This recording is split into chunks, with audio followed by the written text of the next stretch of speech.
The air in the corner office on the 51st floor was thin, filtered, and smelled faintly of expensive mahogany polish and Jeffrey Harrington's signature cologne.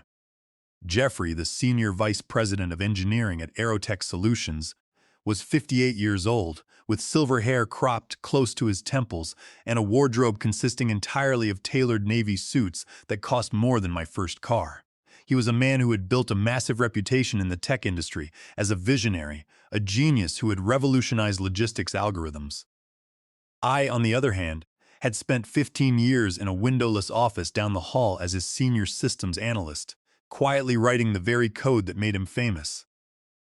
The moment my life changed forever was when I placed a simple, white envelope containing my resignation letter on his desk.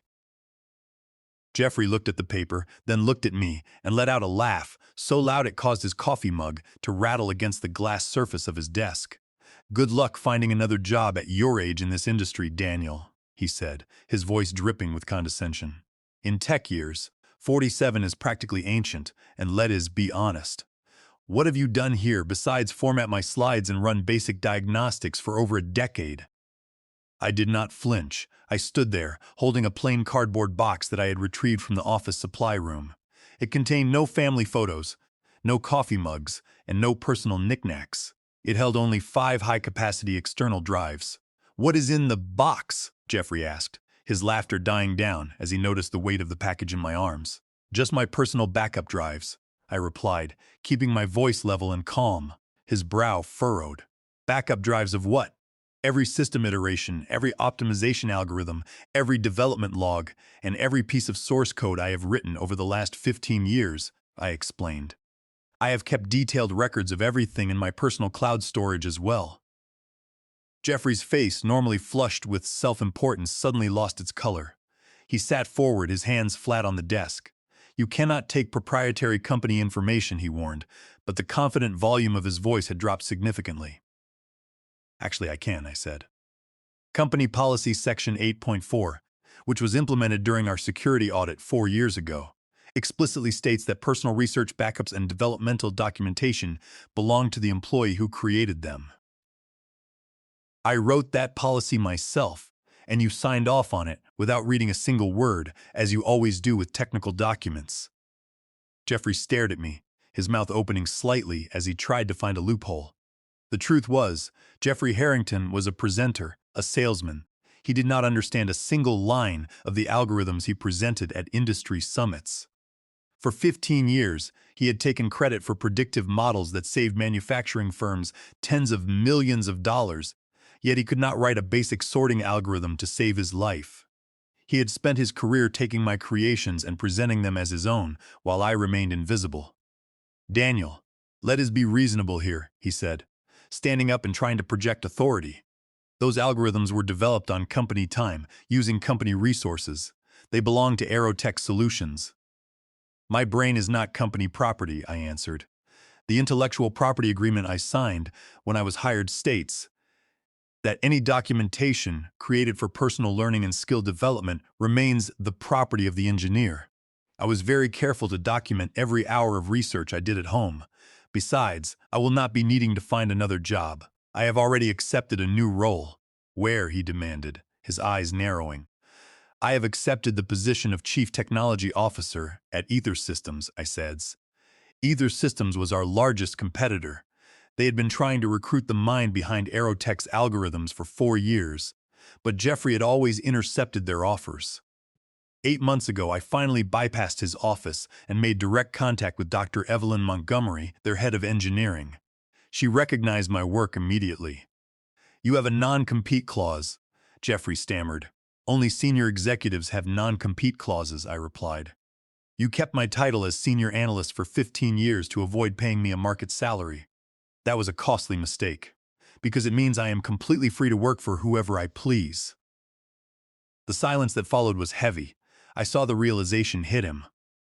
For 15 years, he had viewed me as an assistant who happened to be good with computers. He had never imagined that I was capable of negotiating a high-level executive contract, let alone planning my departure with legal precision. "The real problem, Jeffrey, is that you never bothered to learn how the machines actually work. In 9 months, Ether Systems will release a next-generation optimization platform that will make your current systems look obsolete. They are completely new models I developed in my spare time, and you will not have me there to translate them for you. I turned toward the office door, my arms wrapped around the cardboard box containing 15 years of my life. Jeffrey stood behind his desk, looking smaller than he ever had before. I walked out of his office, down the hallway where I had spent a decade and a half being ignored, and stepped into the elevator. As the doors closed, my phone buzzed with a message from Dr. Montgomery. Our legal team has cleared your documentation, and the patent attorneys want to meet next Tuesday. I smiled. This was the end of my time as an invisible analyst, and the beginning of Jeffrey Harrington's worst nightmare. To understand how we arrived at this point, you have to understand the dynamic between Jeffrey Harrington and me. When I first started at Aerotch Solutions 15 years ago, I was an eager 32-year-old software developer who believed in meritocracy. I believed that if I worked hard and solved the most difficult problems, recognition and success would naturally follow. Jeffrey was the director of development back then, a man who possessed an extraordinary talent for talking. He could take a simple concept, dress it up in corporate buzzwords, and make it sound like a revelation from the heavens. He saw early on that my mathematical models were far superior to anything the company had ever used. Within my first year, I created an inventory optimization algorithm that reduced warehousing costs by 34% across our entire network. Jeffrey took my report, replaced my name as on the cover page, and presented it to the executive board. He was promoted to vice president of engineering, and I was given a small bonus and a pat on the back. For the next 14 years, this became our standard operating procedure. I would work late into the night, debugging code, refining complex data pipelines, and developing predictive models. Jeffrey would take my finished products, memorize the key talking points I wrote for him, and present them in boardrooms and at major technology conferences. He became a celebrity in the tech sector, writing articles for trade journals and appearing on panels as a leading authority on algorithmic efficiency. Meanwhile, my salary remained stagnant, and my requests for promotion were routinely dismissed. Jeffrey would always tell me that my contributions were valued, but that I lacked the executive presence required for senior management. The turning point came exactly 24 months ago. It was during the company's annual holiday gala, held at an upscale downtown hotel. I was standing near the buffet table, holding a glass of water, when I overheard Jeffrey talking to our board chairman and several major investors. He was describing the creation of our latest real-time routing algorithm, a project that had taken me 8 months of grueling work, including countless weekends and sleepless nights. Yes, it was a tough nut to crack, Jeffrey was saying, swirling his whiskey glass. I had a sudden inspiration at 3 a.m, sketched out the core mathematical framework on a napkin, and had my team implement it. The chairman nodded in admiration, calling Jeffrey an irreplaceable asset to the company. I was standing less than 10 feet away, and Jeffrey did not even look at me. In that moment, something inside me broke. I realized that as long as I stayed at Aerotch Solutions, my work would never belong to me and my career would remain dead in the water. That very night, I began my preparations. I did not act out of anger. I acted with meticulous, engineering precision. I set up a secure private cloud folder and began organizing my files. I compiled 15 years of communication, keeping every email where I explained technical concepts to Jeffrey in simple terms because he could not understand them. I saved every meeting recording where he asked me to walk him through my algorithms, step by step, before a big presentation.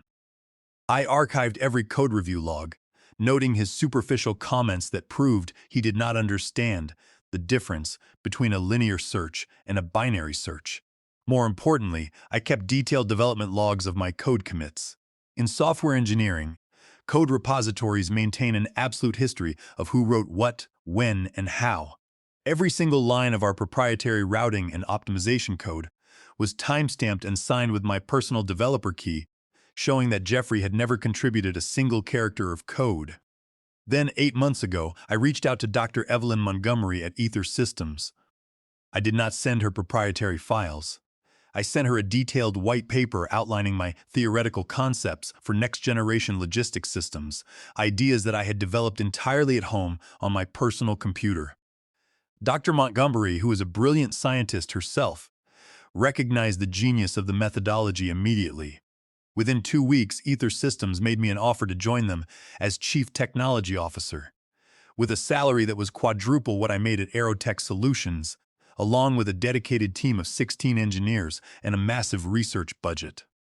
I accepted their offer, but negotiated a start date 8 months in the future, giving myself ample time to wrap up my affairs and ensure my legal position was completely airtight. I spent those 8 months working my normal hours, ensuring that my current projects were fully documented according to company standards, while quietly preparing for my departure. I reviewed my employment contract and found that my title of senior analyst kept me exempt from the restrictive non-compete agreements that bound the company's vice presidents. I also confirmed that our corporate security guidelines, which I had helped write, protected an engineer's right to keep personal research documentation. Every step was calculated, every legal angle covered. By the time I walked into Jeffrey's office on that 51st floor, I knew he had no cards left to play. He was an empty shell of an executive, holding on to patents that were about to be legally challenged, and facing a competitor that was about to release technology that would render his entire product line obsolete. I was no longer his invisible analyst. I was his replacement. The transition to Ether Systems was like stepping into a different world. My new office was located on the 44th floor, with floor-to-ceiling windows that looked out over the sprawling city's skyline, casting a warm, golden glow across the modern design of the room. But the physical space was nothing compared to the change in professional culture. On my first day, Dr. Evelyn Montgomery introduced me to the development team, a group of 16 brilliant software engineers and data scientists. I was welcomed not as a subordinate to be managed, but as an expert partner who possessed the keys to the future of the company. I established a new engineering culture centered on shared recognition and transparency, where the actual authors of every code module were credited. As I stood before the large digital whiteboard in our central collaboration lab, sketching out my new approach to dynamic routing, the room was silent. But it was not the blank, uncomprehending silence I was used to from Jeffrey Harrington. It was a silence of intense concentration, followed by rapid-fire, highly sophisticated questions from Julian Pierce, the team's senior software architect. Julian immediately saw the elegance of my model, pointing out how it resolved latency issues that had plagued the industry for years. For the first time in 15 years, I was speaking to people who spoke my language, who understood the complexity of the mathematics and appreciated the immense effort it took to solve these problems.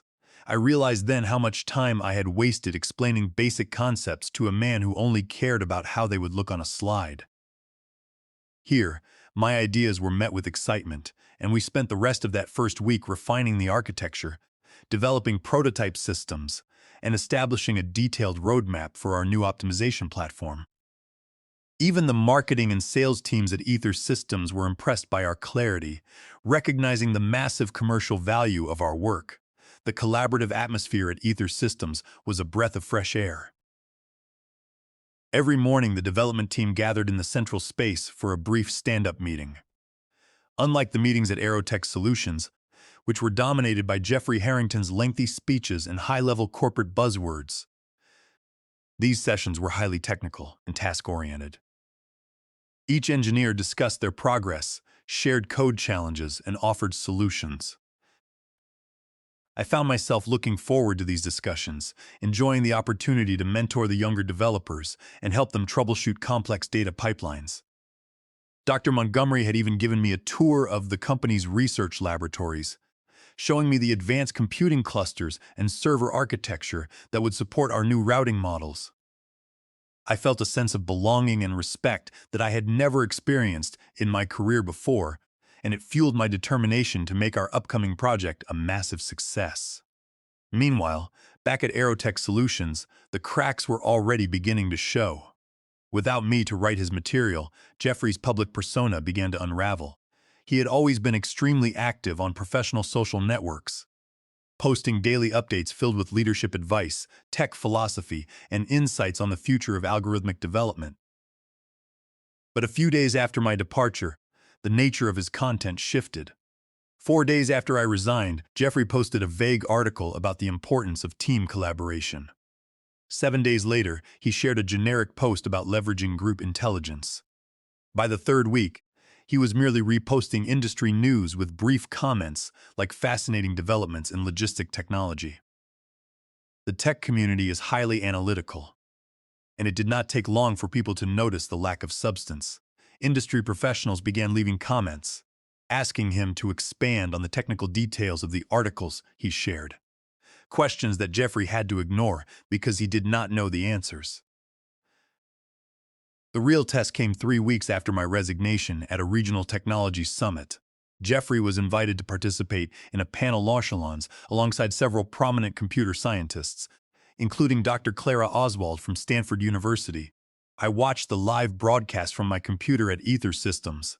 During the discussion, Dr. Oswald asked Jeffrey a direct question about the mathematical foundations of Aerotch's routing model, specifically how it handled computational complexity in real-time environments. I watched as Jeffrey froze. The camera remained on him for 20 seconds of agonizing silence. He cleared his throat, adjusted his tie, and gave a generic answer about how his team prioritized user experience over raw mathematical complexity. Dr. Oswald did not hide her skepticism. She pointed out that for a system claiming to be revolutionary, the lack of mathematical detail was concerning. She pressed him for specifics, but Jeffrey deflected again, steering the conversation back to management philosophy. The exchange was devastating. Within hours, industry blogs were publishing articles questioning whether Jeffrey Harrington had lost his technical edge, or if he had ever had one in the first place. The aura of the visionary genius was beginning to fade, replaced by a growing skepticism among his peers. While Jeffrey struggled to maintain his reputation, my team at Ether Systems was making rapid progress. With the resources and support of Dr. Montgomery, we were building a next-generation platform that was 4 years ahead of anything Aerotch had in development. I worked alongside Julian Pierce and the other engineers, not as a remote executive, but as an active collaborator, writing code, reviewing architecture, and guiding the project's direction. We were not just building a product, we were establishing a new standard for the industry. I felt a sense of fulfillment that had been denied to me for 15 years. I was no longer a ghost in the machine. I was the architect of the future, working with a team that respected my mind and supported my vision. The evening before the International Conference on Algorithmic Innovation, I was working late in my office at Ether Systems, reviewing the final code for our upcoming product launch. The building was quiet, the city lights below reflecting off the glass. My desk phone rang, displaying an unknown number. I answered, and to my surprise, Jeffrey Harrington's voice came through the line. He sounded desperate, his usual booming confidence completely gone. "Daniel, please, I need your help," he pleaded before I could even say hello. "How did you get this number?" I asked. "I called your old apartment building, and a former neighbor gave me your cell," he explained. "Listen, tomorrow is the conference. I am scheduled to deliver the keynote presentation on next-generation optimization. I have looked at the slides your former assistant prepared, and I do not understand the math. If I stand up there tomorrow without knowing what these algorithms mean, I will be ruined." I leaned back in my chair, listening to the man who had exploited me for 15 years beg for my assistance. "What exactly are you asking me to do, Jeffrey?" I asked. "I need you to write my talking points," he said, his voice shaking. "I need you to explain the mathematical slides so I do not look like a fool. I will pay you. I can write it off as a consulting fee. $20,000, $50,000, whatever you want. Just tell me what to say when they ask about the complexity limits." "Jeffrey, you have been presenting these algorithms for 15 years, I said calmly. "You have told the board, the press, and the entire industry that you created them. Surely, you must know how they work by now." "You know I do not," he whispered, finally admitting the truth. "You know I cannot write code, Daniel. Please, if this presentation goes bad, the board will launch an investigation. They are already questioning the decline in our system performance since you left. I cannot do this without you." I am sorry, Jeffrey, I replied, but my commitment is to Ether Systems now. I cannot help you. Daniel. They will tear me apart up there, he cried. There will be 4,000 people in the audience, and it is being live-streamed. My career will be over. Then perhaps you should not have built a career on work you did not do, I said, and hung up the phone. The next morning, the convention center was packed. 4,000 of the world's leading computer scientists, software engineers, and tech journalists filled the main auditorium. I sat in the front row, flanked by Dr. Evelyn Montgomery and Julian Pierce. We had been invited as VIP guests, as Ether Systems was scheduled to make a major announcement later that afternoon. The lights dimmed, and the moderator took the stage, introducing Jeffrey Harrington as the keynote speaker. Jeffrey walked out under the spotlight, and I could tell immediately that he had not slept. His smile was rigid, and his movements lacked their usual executive swagger. He looked down at the front row, his eyes locking onto mine for a brief second. There was a desperate, pleading look in his eyes, but I remained expressionless. He began his presentation, delivering a rehearsed opening about the importance of innovation and the future of data science. For the first 12 minutes, he managed to stay on script, using broad generalizations and industry jargon to keep the audience engaged. But then the presentation transitioned to the technical slides, showing the mathematical framework of the optimization models.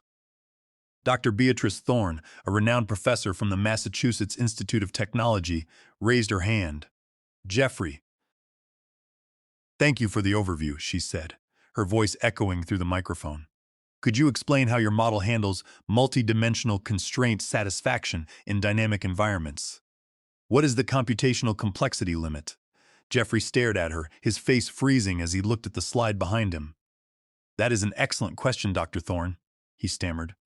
The mathematical foundations are, of course, highly complex and proprietary. Yes, but could you give us the general mathematical framework? She pressed. We are at a technical conference, and we would like to understand the methodology. Jeffrey attempted to deflect, talking about how his company focused on practical applications rather than theoretical math. But Dr. Thorne was not satisfied. She pointed out that the claims made in the presentation abstract seemed to contradict fundamental principles of computational complexity. As Jeffrey struggled to answer, other experts in the audience began to murmur. Dr. Lawrence Higgins, a lead researcher from a major search engine company, stood up. Jeffrey, if this is a hybrid methodology, which algorithms are you combining? Are you using gradient descent or dynamic programming? Jeffrey's face went red as he muttered a vague response about iterative matrices. Then, Dr. Catherine Brooks from Amazon stood up. I have reviewed your recent publications, Jeffrey, and I am seeing a consistent pattern of technical avoidance. You deflect every time you are asked for implementation details. Do you actually understand the mathematics behind these models? The auditorium went completely silent. 4,000 people watched as one of the industry's most prominent figures was publicly questioned about his core competence. Jeffrey stood frozen on the stage, the silence stretching on, confirming what everyone in the room was beginning to suspect before Jeffrey could recover. Dr. Evelyn Montgomery stood up from her seat in the front row. I believe I can clarify the situation, she announced. Her voice projected clearly through the auditorium. The reason Jeffrey Harrington cannot explain these mathematical models is because he did not create them. These algorithms were developed entirely by Daniel Vance, who is now our Chief Technology Officer at Ether Systems. A murmur of shock ran through the crowd, and a low wave of whispering swept through the 4,000 people in attendance. Tech journalists began typing furiously on their laptops.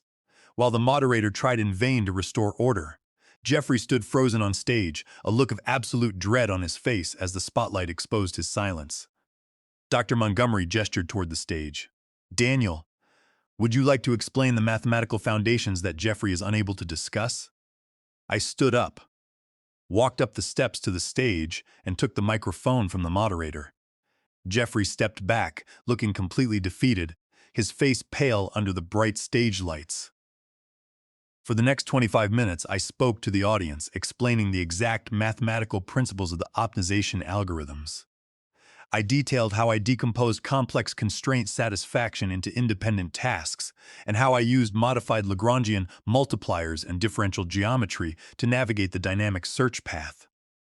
I wrote out the key equations on the screen, showing the exact solutions to the problems that the industry had previously believed to be impossible. The audience listened with absolute focus, nodding in agreement as the mathematical logic became clear. I answered questions from Dr. Thorne and Dr. Higgins with precision, explaining the complexity limits and proving that our models did not violate computational laws. When I finished, the auditorium erupted in a standing ovation from the 4,000 experts in attendance. As I walked off the stage, the tech journalists were already publishing the story. Within minutes, headlines across the tech world announced the exposure of the industry's biggest fraud. Jeffrey Harrington's career was over before he even left the building. Following the presentation, the convention center lobby was in a state of chaos. Tech journalists from every major publication were writing articles, interviewing attendees, and recording live updates. I was approached by several reporters asking for my perspective, but I declined to make any sensational statements, letting the mathematical demonstration speak for itself. In the weeks that followed, the story became a case study in corporate ethics and intellectual property rights. The Tech Insider published a detailed investigative piece titled "The Invisible Genius: How Daniel Vance Reclaimed His Algorithms." The article highlighted the importance of protecting engineers' intellectual property and praised Dr. Montgomery for her decisive action at the conference. Seeing Jeffrey's name systematically removed from future tech panels and industry conferences provided a quiet but profound sense of validation. I was no longer a shadow developer. I was a recognized leader in my field, and the industry now knew my name. The fallout for Aerotech Solutions was catastrophic. Their major clients canceled their contracts, their stock price plummeted by 45% in a single day, and the board launched a full investigation into Jeffrey's tenure. During the deposition, Jeffrey was forced to admit under oath that he did not possess the technical knowledge to explain the systems he supposedly invented. To avoid a prolonged lawsuit over copyright infringement and stolen trade secrets, Aerotech agreed to settle, paying me $12 million in back licensing fees. 6 months later, Ether Systems had become the undisputed industry leader in logistics technology. Our next-generation platform was a massive success, and I was widely recognized as the true innovator behind the technology. We filed formal challenges under Section 256 of the United States Patent Law, correcting the inventorship of the 22 patents that Jeffrey had claimed. The legal team successfully proved that my time-stamped development logs and code commits showed I was the sole creator, restoring millions of dollars in licensing revenue to me. 3 weeks after the conference, a courier delivered a handwritten letter to my office at Ether Systems. It was from Jeffrey. The letter read, "I spent 15 years taking credit for your work, convincing myself that my ability to present it made me the true creator.